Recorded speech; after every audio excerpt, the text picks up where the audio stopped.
Hello दोस्तों, मैं Shivam T4 के इस प्लेटफॉर्म पर आपका स्वागत करता हूं। आज संडे है और आप जानते हैं कि T4 पर एक ट्रेडिशन है संडे को एक कहानी सुनाने का। तो फिर मैं आप लोगों के बीच उपस्थित हूं आज एक नई कहानी के साथ। मैं आज आपको कहानी सुनाने वाला हूं प्राचीन भारत के एक ऐतिहासिक चरित्र की। आपको बताना है कि वो चरित्र कौन था। हाँ, मैं आपको एक मोटी मोटी कहानी सुना दूंगा। इसके बाद आपको ये गेस करना है कि वो राजा कौन था, वो मॉन्क कौन था, वो साधु कौन था और उसने कौन सी पुस्तक ली। इन 3 प्रश्नों को आप चाहें तो अपने नोटबुक्स में नोट कर लें ताकि आप लेटर आसानी से इसका उत्तर दे सकें। दोस्तों, T4 को सब्सक्राइब कर लेना है आपने ताकि हमारे अगले वीडियो की नोटिफिकेशन आपको सबसे पहले मिले और आज के इस वीडियो को आप अच्छे तरीके से समझ सकें।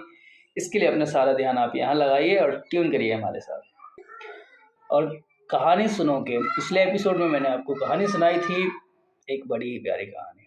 जी हाँ, उस कहानी का उत्तर भी मैं आपको यहीं बता देता हूँ। वो कहानी थी सम्राट अशोक के बारे में। जी हाँ, सम्राट अशोक, वही सम्राट अशोक जो मौर्य वंश के सबसे प्रतापी शासकों में और कहें कि भारत के सबसे प्रतापी शासकों में से एक था। मैंने आपको बताया था कि एक राजा जो एक क्रूर, अत्याचारी और समाजसेवी तीनों था।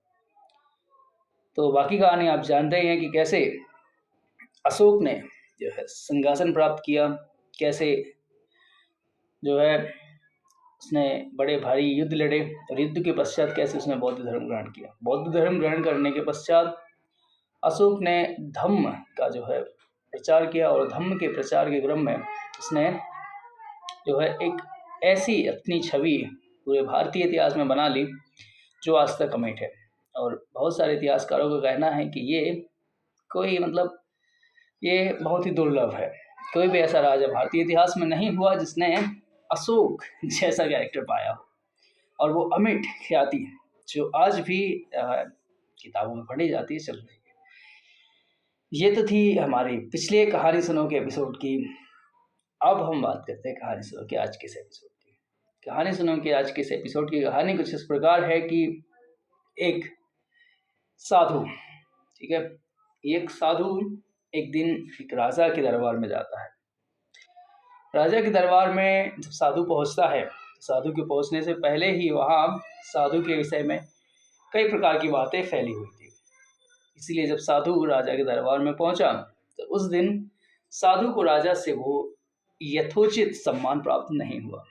पर साधु ने दरबार में पहुंच के जब राजा को प्रणाम किया और अपनी बात बताई, उसी दिन से राजा को पता चल गया कि ये साधु कोई आम साधु नहीं है। साधु ने बताया कि मैं एक बड़े ही सम्मानित ब्राह्मण परिवार से हूँ और हाँ, ये सच है कि मैं अपने जीवन में बहुत सारे विभिन्न व्यवसायों वाले लोगों के साथ रहा हूँ, जिसमें नर्तकी, जुआरी, शिकारी, शराबी, वेश्या, ढेर सारे लोग थे।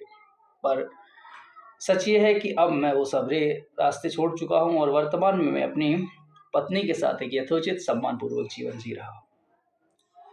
जब राजा ने ये सारी बात सुनी तो राजा को लगा कि निश्चय ही ये ब्राह्मण कोई आम ब्राह्मण नहीं है और इसे यथोचित सम्मान मिलना चाहिए। राजा ने निश्चय किया कि इस साधु को दरबार में एक जो है स्थायी रूप से स्थान प्रदान किया जाए। साधु लंबे समय तक राजा के दरबार में रहा और साधु ने राजा के विषय में एक ग्रंथ लिखा। उस ग्रंथ की कहानी कुछ इस प्रकार जाती है कि प्राचीन भारत में एक शासक था जिसके 2 बेटे थे। एक बड़ा बेटा जो राजा बन गया था और एक छोटा बेटा जो कि हमारी कहानी का मुख्य किरदार है। कहानी कुछ इस प्रकार जाती है कि इन दोनों की एक बड़ी बहन भी थी। बड़ी बहन के विवाह कन्नौज के राजकुमार के साथ हुआ था। कन्नौज के उस राजकुमार की हत्या एक पड़ोसी शत्रु देश के राजा ने कर दी थी। तो उसका बड़ा भाई पूरी सेना लेकर अपने बहनों की हत्या का बदला लेने जाता है। पर रास्ते में उस दुश्मन देश के राजा का एक मित्र मिल जाता है और वो हमारे इस राजा के बड़े भाई की हत्या कर देता है। हत्या करने के पश्चात जो है वो उसके राज्य पर आक्रमण कर देता है और उसकी जो बहन थी उसे अपना राज्य यानी कन्नौज छोड़कर भागना पड़ता है। कहानी कुछ इस तरीके से हो गई थी कि ना कन्नौज में कोई राजा था और ना यहाँ थानेश्वर में। अब दबाव था चारों ओर से, चारों तरफ से, मंत्रियों की तरफ से कि महाराज आपको ही, अब कि आपके बड़े भ्राताश्री इस दुनिया में नहीं है तो अब आपको राज्य संभालना चाहिए। हमारे इस राजकुमार को ना चाहते हुए भी शासन संभालना पड़ता है।